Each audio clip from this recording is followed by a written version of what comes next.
ఉత్తరప్రదేశ్కి వెళ్దాం. ఉత్తరప్రదేశ్లో ఎన్నో పార్టీలు ఉన్నాయి. ప్రధానంగా ఎస్పీ, అదేవిధంగా బీజేపీ ఇప్పటికీ ప్రస్తుతం మనం చూస్తున్న ట్రెండ్స్ బట్టి చూస్తే 247 స్థానాల్లో ఆధిక్యంలో కొనసాగుతోంది. సమాజ్వాదీ పార్టీ 114 స్థానాల్లో ఆధిక్యంలో కొనసాగుతోంది. అక్కడ బీఎస్పీ ఉంది, కాంగ్రెస్ పార్టీ ఉంది, అట్లాగే మిగతా ఇతర పార్టీలు కూడా ఉన్నాయి. ఈ విధంగా చూస్తే కనుక యూపీలో పార్టీల వైజ్గా ఓట్ పర్సంటేజ్ ఏ రకంగా ఉందో మా ఇన్పుట్ ఎడిటర్ ఇస్మాయిల్ అందిస్తారు. యూపీ రిజల్ట్స్ ని ఉదయం నుంచి చూస్తున్నాము. ఒక ప్రచండ వేగంతో అక్కడ బీజేపీ గెలిచింది. 270 స్థానాలు నిలబెట్టుకుంది.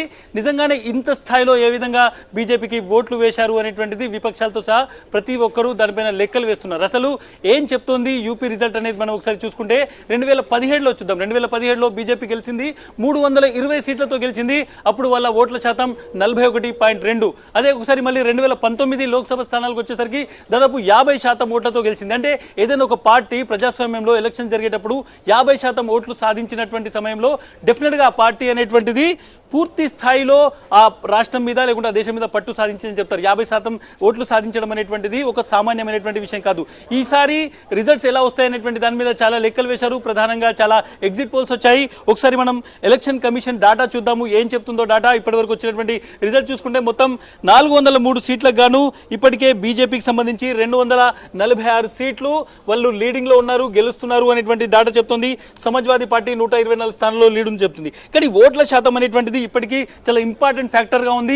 42.1%. అంటే గతంతో పోలిస్తే 2017తో పోలిస్తే ఈ డాటా అనేటువంటిది 41.2 నుంచి ఇంకొక శాతం ఓట్లు పెరిగాయి. అంటే బీజేపీ ఓట్ పర్సెంటేజ్ పెరిగింది. ఎక్కడి నుంచి వచ్చింది ఈ పర్సెంటేజ్ అనేటువంటిది కూడా మనం లెక్క చేద్దాం.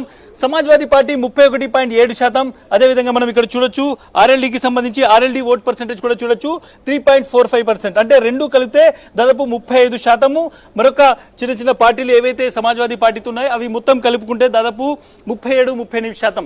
ఇప్పటి వరకు మొత్తం ఎన్నికల్లో సమాజ్వాదీ పార్టీ స్థాపించినప్పటి నుంచి వచ్చినటువంటి అత్యధికమైనటువంటి ఓట్ల శాతం ఆ పార్టీకి కేవలం 28.5%. కేవలం 28.5%తో 2 సార్లు సమాజ్వాదీ పార్టీ ఉత్తరప్రదేశ్లో ప్రభుత్వాన్ని ఏర్పాటు చేసింది. ఒకసారి ములాయం సింగ్ యాదవ్ ఆధ్వర్యంలో, తర్వాత 2012లో అఖిలేష్ ఆ పార్టీ ప్రభుత్వాన్ని ఏర్పాటు చేశారు. 2 సార్లు కూడా వాళ్ళకు వచ్చింది కేవలం 28% ఓట్లు మాత్రమే. ఈసారి మొత్తం దాదాపు 37% సంబంధించినటువంటి ఓట్లు సాధించిన 38% పైగా వాళ్ళకు ఓట్లు వచ్చినప్పటికీ సీట్ల సంఖ్యలో గణనీయమైనటువంటి మార్పు కనిపిస్తోంది. దీంట్లో మనం ప్రధానంగా ఒక విషయం చూడాల్సి ఉంటుంది. బీజేపీకి ఈ స్థాయిలో ఓట్లు ఎలా వచ్చాయనేటువంటిది. బీజేపీకి సంబంధించి 2017లో మొత్తం ఒకసారి ఓటు బ్యాంకు తర్వాత ఓటు డాటా చెప్పేటువంటి ప్రయత్నం చేస్తాను. 1992లో జరిగినటువంటి ఎలక్షన్ మనం చూసుకుంటే అది ముఖ్యంగా రామజన్మభూమికి సంబంధించినటువంటి ఒక ఆందోళన జరుగుతున్నటువంటి ప్రాంతం. 1992లో మొదటిసారిగా బీజేపీకి అత్యధికమైనటువంటి మెజార్టీ వచ్చింది. అక్కడ ప్రభుత్వాన్ని ఏర్పాటు చేసింది. దాదాపు 30% ఓట్లు 1992లో వచ్చాయి. 1992లో ఆ తర్వాత బాబ్రీ మసీద్ కూల్చివేత తర్వాత కళ్యాణ్ సింగ్ ప్రభుత్వం పోయింది. 1993లో మళ్ళీ ఎన్నికలు జరిగాయి. మళ్ళీ 30% ఓట్లతో 177 స్థానాలు వచ్చినప్పటికీ బీజేపీ ప్రభుత్వం ఏర్పడలేదు. ఆ తర్వాత 10 ఏళ్లకు ఒకసారి 2002 నుంచి బీజేపీ ఓట్ పర్సెంటేజ్ మీకు చెప్పేటువంటి ప్రయత్నం చేస్తాను. ఏ విధంగా బీజేపీ ఉత్తరప్రదేశ్లో ఇప్పుడు ఈ 42% చేరిందో. 2002లో చూసుకుంటే చాలా స్పష్టంగా అప్పుడు మాయావతి ప్రభుత్వం ఏర్పడింది. బీజేపీకి వచ్చినటువంటి ఓట్ పర్సెంటేజ్ కేవలం 20%, 20.6% మాత్రమే. 2002లో బీజేపీకి అక్కడ వచ్చినటువంటి ఓట్ పర్సెంటేజ్. అక్కడ ప్రభుత్వం ఏదైతే ఏర్పడిందో ఆ తర్వాత కూడా పూర్తిగా అప్పుడు మాయావతి ప్రభుత్వం 2002లో సమాజ్వాదీ ప్రభుత్వం ఏర్పడింది. తర్వాత 2007కు వద్దాం. మాయావతి ఎరా, అది మాయావతి ఎదుగుతున్నటువంటి ఎరా. అప్పుడు కూడా కేవలం 16% ఉన్నటువంటి బీజేపీ ఓట్ బ్యాంక్ 16%. ఇప్పుడు చెప్తున్నాను, ఈరోజు బీజేపీ ఓట్ పర్సెంటేజ్ 42 ఉంది. కానీ 2007లో మాయావతి ప్రభుత్వం ఏర్పడినప్పుడు వాళ్ళకి సంబంధించినటువంటి ఓట్ పర్సెంటేజ్ కేవలం 16%. ఆ తర్వాత 2012లో ఎలక్షన్ జరిగాయి. అఖిలేష్ యాదవ్ ముఖ్యమంత్రి అయ్యారు. 15% మాత్రమే ఓట్ బ్యాంక్ ఉంది బీజేపీకి. 2012కు సంబంధించినటువంటి పర్సెంటేజ్ చెప్తున్నాను.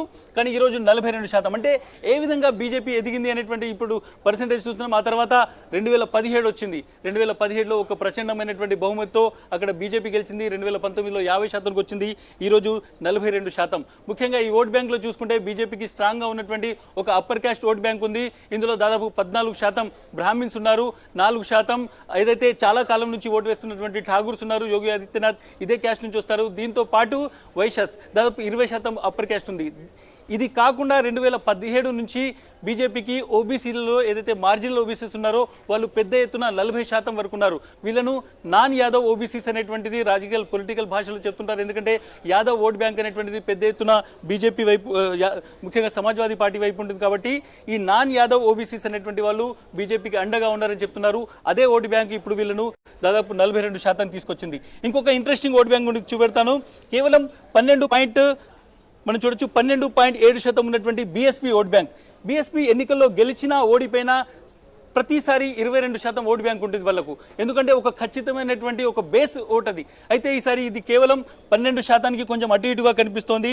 ప్రతి ఒక్క ఏజెన్సీస్ కావచ్చు, సర్వేలు చేసినటువంటి ఏజెన్సీస్ చెప్తున్నటువంటి మాట, పెద్ద ఎత్తున బహుజన్ సమాజ్వాదీ పార్టీకి సంబంధించినటువంటి ఓట్ అనేటువంటిది బీజేపీకి షిఫ్ట్ అయింది. ముఖ్యంగా అది సంక్షేమ పథకాలు అందుకుంటున్నటువంటి వాళ్ళు కావచ్చు, మిగిలిన వర్గాలు నాన్ జాతవ్ దళిత్స్ ఎవరైతే ఉన్నారో వాళ్ళు పాసీలు కావచ్చు, కోరీలు కావచ్చు, వాల్మీకి ఇటువంటి క్యాస్ట్లు ఏదైతే సిఎస్డిఎస్ సర్వే ప్రకారం 2017 నుంచి వీళ్ళు బీజేపీ వైపు షిఫ్ట్ అయ్యారు అనేటువంటి ఒక ఈక్వేషన్స్ ఉన్నాయి. ఈ నేపథ్యంలో 42.1% మనం చూడొచ్చు బీజేపీకి సంబంధించినటువంటి ఓట్ బ్యాంక్ ప్రస్తుతానికి 42.1%గా ఉంది. ఇది 43% దగ్గర సెటిల్ అవ్వచ్చు అనేటువంటిది దీనికి సంబంధించినటువంటి ప్రొజెక్షన్ చూస్తే అర్థమవుతుంది. బట్ 43%తోని ఒక పార్టీ గెలిచింది. తేడా మనం చూడొచ్చు 31 నుంచి 43. ఒకవేళ మనం ఆర్ఎల్డీని కూడా కలుపుకుంటే 36-37% వరకు అఖిలేష్ యాదవ్ ఉంటున్నారు. 5-6% అనేటువంటిది ఒక డిసైసివ్ పర్సెంటేజ్ అనేటువంటిది మనం చూడాలి. ఎలక్షన్స్లో 5-6% ఏదైనా ఒక పార్టీకి తేడా ఉంది అంటే అది చాలా సీట్ల సంఖ్యలో చాలా పెద్ద ఎత్తున తేడా ఉంటుంది. కేవలం 1%, 1.5%తోనే ప్రభుత్వాలు మారిపోతుంటాయి. ఇది 6% ఓట్ బ్యాంక్. కాబట్టి డెఫినెట్గా బీజేపీ అనేటువంటిది కేవలం సీట్లలోనే కాదు అన్ని వర్గాల్లోనూ అటు 7 ఫేసెస్లో ప్రతి ఫేసెస్లో కూడా అప్పర్ హ్యాండ్ ఉంది. ముఖ్యంగా జాట్ ల్యాండ్ కావచ్చు, అదేవిధంగా ఆలు ల్యాండ్ కావచ్చు, అవధ్ ఏరియా, ఆ తర్వాత పూర్వాంచల్ అన్ని ఏరియాస్లో కూడా మనం ప్రొజెక్షన్స్ చూస్తే ఓట్ పర్సెంటేజ్ సీట్లు అనేటివి చాలా పెద్ద సంఖ్యలో ఉన్నాయి. ఇస్మాయిల్, ఇక్కడ మనం ఇంకోటి కూడా గమనించాలి. ఓట్ పర్సంటేజ్ పెరగడానికి ఎంఐఎం లాంటి పార్టీలు కూడా అక్కడ బీజేపీకి దోహదం చేశాయని చెప్పి వార్తలు వస్తున్నాయి. దాంట్లో ఎంతవరకు నిజం ఉంది? ఎంఐఎం దాదాపు నేను ఒకసారి మీకు చూపెడతాను. ఈ మొత్తం తయారీలో ఎంఐఎం సంబంధించిన ఓట్ బ్యాంక్ మీకు చూపెడతాను 0.41%. చాలా మైన్యూట్ గా చూడదు. ఎందుకంటే ఇతరులను మనం ఇక్కడ చూసినప్పుడు ఇతరులకు సంబంధించినటువంటి ఓట్ బ్యాంక్ చూసినప్పుడు ఇతరుల ఓట్ బ్యాంక్ లో చాలా తక్కువ శాతం మాత్రమే ఎంఐఎం ఉంది. సో ఎంఐఎం వల్ల సమాజ్వాదీ పార్టీ ఓడిపోయింది అనేటువంటి ఒక క్యాలిక్యులేషన్ లేకుంటే ఒక నిర్ణయానికి మనం ఇప్పుడే రాలేము. చాలా తక్కువ స్థానాల్లో ఎంఐఎంకు ఓట్లు పడ్డాయి 1-2 స్థానాలకు సంబంధించి. కాబట్టి 0.41% అనేది చాలా చిన్న నెంబర్గా చూడాలి. కాంగ్రెస్ 2.41% ఉంది. సిపిఐఎంఎల్ అదేవిధంగా సిపిఎం వాళ్ళకు 0%. బట్ డెఫినెట్గా 0.41% అనేటువంటిది కొంత ముస్లిం జనాభా ఎక్కువ ఉన్నటువంటి ఏరియాలో సమాజ్వాదీ పార్టీకి సంబంధించి ఓట్లు పడేటువంటి చోట్ల కొంతవరకు డ్యామేజ్ జరిగిందనొచ్చు. బట్ దీనిని ఒక పెద్ద ఇష్యూగా మనం చూడకూడదు.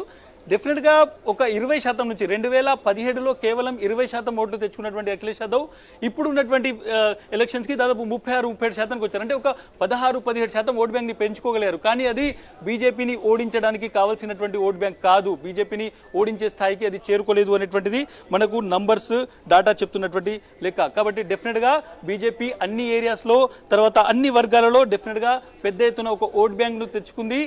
దీని తర్వాత మనం ఈ మొత్తం పోలింగ్ బూత్ వైజ్ వైపు అదేవిధంగా ఎక్కడైతే కాన్స్టిట్యున్సీ వైజ్ డాటా వచ్చిన సందర్భంగా ఏ క్యాస్ట్లు ఎటువైపు నిలబడ్డాయనేటువంటి ఒక డీటెయిల్ రిపోర్ట్ చూడొచ్చు. Okay, right, thank you Ismail. మొత్తం మీద ఉత్తరప్రదేశ్ చూస్తే కనుక మోదీ, అమిత్ షా అదేవిధంగా యోగి త్రయం వీళ్ళు రచించిన ఎన్నికల వ్యూహంలో సో మొత్తం మీద అన్ని పార్టీలు చిత్తయ్యాయని చెప్పి మనం అనుకోవచ్చు.